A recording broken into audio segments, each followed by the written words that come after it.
What up? It's your boy Steven. And Kessa. And this is Uniquely Weird. And today we'll be reacting to why Jeffrey Dahmer's inmate killed him. Sheesh. Savage I know life. why. Do you know why? They really didn't. I thought they didn't necessarily know the truth. Like in the reports, the actual reports of it. I know they made the show or whatever. No, I mean like, not from the show. Oh, gotcha. I mean, they did show it in the show, but I read a lot of reports on it and they wasn't sure if that was the actual motive or not. You know what I mean? So that's why I was going off of like the actual story of it. Yeah, me too. Yeah. From the other, like, I watch a lot of true crime, right? So I've heard the story like twice before it became like big again. So, but I enjoy like seeing the different perspectives of how the story is told and stuff. So I don't enjoy the story. I enjoy true crime in the way it's depicted, I guess. Okay. Yeah, it ain't for me. I just want to know about the killer at this point because I don't like Jeffrey Dahmer. So, I mean, not that the killer's right necessarily because two wrongs don't make a right. Oh, Jeffrey's killer. Yeah. Oh, okay. Jeffrey's killer. Yeah. Not Jeffrey. Yeah, because at first, never mind. Yeah, no. The inmate. Continue. We strongly feel this individual has been involved in other homicides. We have taken evidence out of the building to be examined. Why Jeffrey Dahmer's inmate killed him. The dust had settled in one of the most gut-wrenching cases in America. That was the moment the infamous Milwaukee cannibal, Jeffrey Dahmer, was sentenced to 15 consecutive life sentences, February of 1992. He was locked up in the Columbia Correctional Institute. He was just born. The victims and their families could at least take some form of respite, knowing that he'd suffer for long. Or so they thought. Just over 2 years into his sentence, on the morning of the 28th of November 1998, Dahmer and two other inmates He meant 94.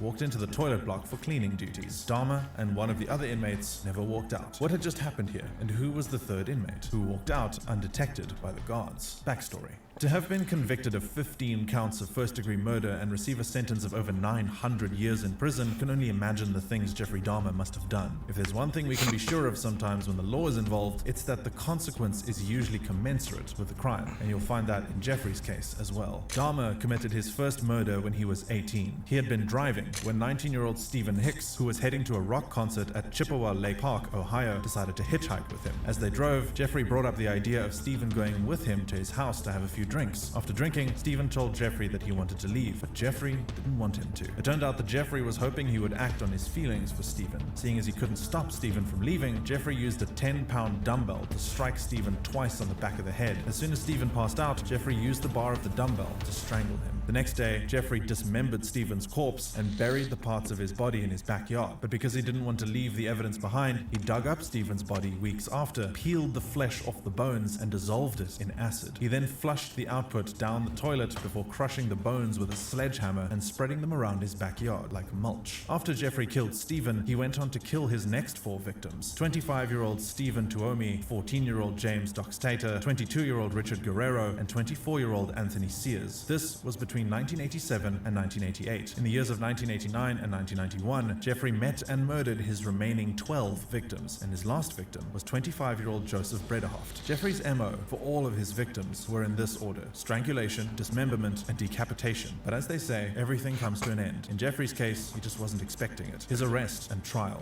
To get rid of the dead bodies in his apartment, Jeffrey bought a large tank, filled it with acid, and threw the torsos of his victims into it. He also cooked the dismembered body parts and constantly ate them, hence the alias Milwaukee Cannibal. A few years into Jeffrey's crime spree, a man named Tracy Edwards came dangerously close to becoming one of his many victims, save for the fact that he followed his instincts. Tracy and Jeffrey met in July of 1991, and as usual, Jeffrey convinced Tracy to follow him to his apartment. Tracy said that when he got there, he sensed that something was off. He was fortunate enough to get out of the apartment and run for dear life. While running down the street, he stopped a police car and told the police officer how he felt something wasn't right about Jeffrey. Jedi. When your Jedi robe gave you more powers each day. Sorry. Okay, sorry. You did? I think so. Okay. There you go. body parts all over clap. the apartment. About 4 or 5 decapitated heads in Jeffrey's freezer and dismembered body parts in both pots and pans. They also found in the large tank the torsos Jeffrey had dissolved using acid. Jeffrey was immediately arrested and taken into police custody. His day of reckoning had come, but things would only get worse for him from then on. After 6 weeks of being in police custody, Dahmer finally confessed to his crimes via pages of writing. During his trial, he pled guilty by reason of insanity, but he was deemed legally sane at his trial. At the end of his largely publicized trial on February 17th, 1992, Jeffrey Dahmer was convicted of 15 murders and was sentenced to 15 terms of He life was 7 imprisonment. days from The birth. presiding judge ruled that Jeffrey would live out his days in the Columbia Correctional Institution, Portage, Wisconsin. Life behind bars. The nature of Jeffrey's crimes placed him in people's back. So I have to say something about this. I feel like this dude had the easiest overview of Jeffrey's case because he's using the stuff from the Netflix thing. Like, Yeah. everybody before this. It makes life easy. Yeah. Like, he's just. Books. As a result, he was placed in protective custody and held in isolation. In the same vein, he was never let out of his cell except when he was bound. After a year of being held in the isolation cell, Jeffrey appealed to prison officials to move him to a different unit, stating that Like he's real life just going through the Netflix show. Mm-hmm. When, I think, some details can be added a little bit more. Yeah.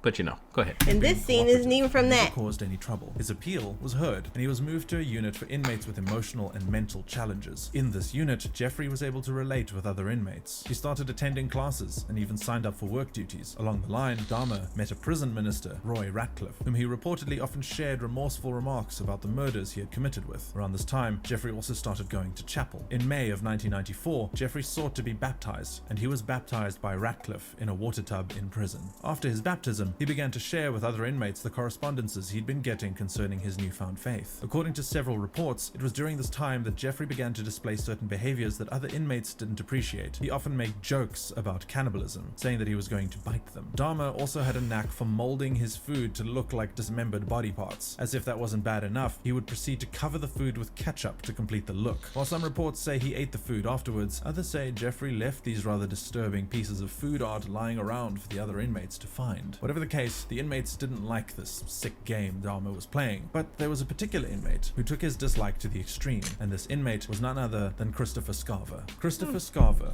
Scarver was born in Milwaukee, Wisconsin. They did okay casting him with the hair. Just like Jeffrey. After he dropped out of high school and got kicked out of the house by his mother, he joined a youth conservation corps program where he secured a position as a trainee carpenter. During the program, a supervisor reportedly told Scarver that he was sure They to really become a used this. full-time employee as soon as he completed the program. However, that did not happen. So, on June 1st, 1990, an angry Scarver made his way to the office of the training program, declaring that the program owed him money. One of the people he happened to meet that day The was Wire, his huh? former boss, Stephen Lohman. When he asked Stephen for his money, Scarver said that Stephen gave him $15.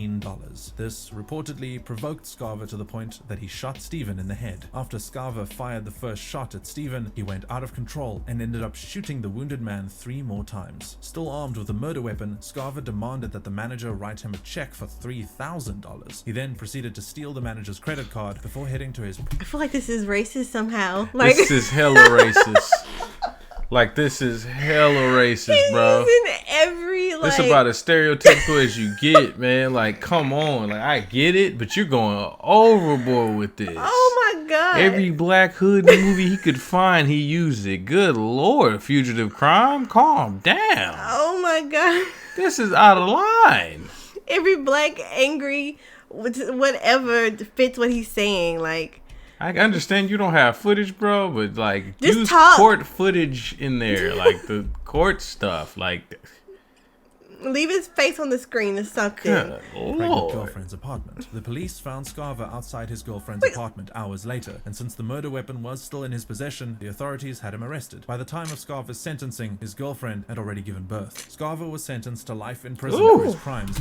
Boy got a head on him. Sheesh. That is. And a Jerry curl, maybe? Like, what? That's like a Jerry Curl Hawk. I don't know what's going on right there. in 1992, the same as Jeffrey, but according to Scarver, despite the few similarities that they shared, he stayed away from Jeffrey while in prison. Aside from the fact that Scarver didn't like Jeffrey due to the gruesomeness of his crimes, he also didn't like how he was usually causing trouble. While speaking on the issue, Scarver pointed out that many of the other inmates shared his sentiment, and he even recalled how a fellow inmate, Osvaldo Dorothy, had attempted to cut Jeffrey's throat with a razor he hid inside a toothbrush. Despite his obvious dislike for the serial killer, Scarver pretty much didn't mind Jeffrey, and did his best to stay away from him, up until 1994. What changed, you ask? You're about to find out. On November 28th, 1994, Scarver, Jeffrey, and another inmate, Jesse Anderson, had been assigned to clean the bathrooms in the prison's gym. Scarver said that while they were cleaning, someone poked him at the back, and when he turned to look, he found both Jeffrey and Jesse laughing under their breath. Although this greatly angered Scarver, he didn't do anything, and decided to wait until Jeffrey went to the locker room. Moments later, Scarver removed a metal bar from a piece of exercise equipment in the prison weight room and followed Jeffrey into the locker room. In the locker room, Scarver bludgeoned 34-year-old Jeffrey Dahmer to the brink of death. He then went after Jesse and did the same to him. Jeffrey died as he was being rushed to the hospital, while Jesse died 2 days later. When Scarver was asked why he did what he did, he claimed that he was the chosen one and that he had to do it. Scarver also claimed that the correctional officers knew that he didn't like Jeffrey and that they intentionally had them work together so that he could kill Dahmer. Of course, there is no proof to back up these outrageous claims. Regardless of whether or not the correctional officers intentionally set the pair up, the deed was done, and Jeffrey Dahmer had died after serving 3 years of what was supposed to be a life sentence. Following the brutal murders, Scarver was catapulted into the spotlight as he received a lot of commendations and backlash from the general public. While some people said he was still a criminal, a greater number applauded him for getting rid of Jeffrey Dahmer, whom they had always thought deserved to die. Some accounts even state that Scarver received thank you notes from the families of some of Jeffrey's victims. I'm not surprised. While the court of public opinion did its thing, the truth remained that Scarver had committed cold-blooded murder and needed to be punished for his crimes. The case was brought before a court of law, and in addition to the life sentence Scarver was already serving, he was given 2 more life sentences. Scarver like, yeah, whatever, it don't matter. At this point, I don't care.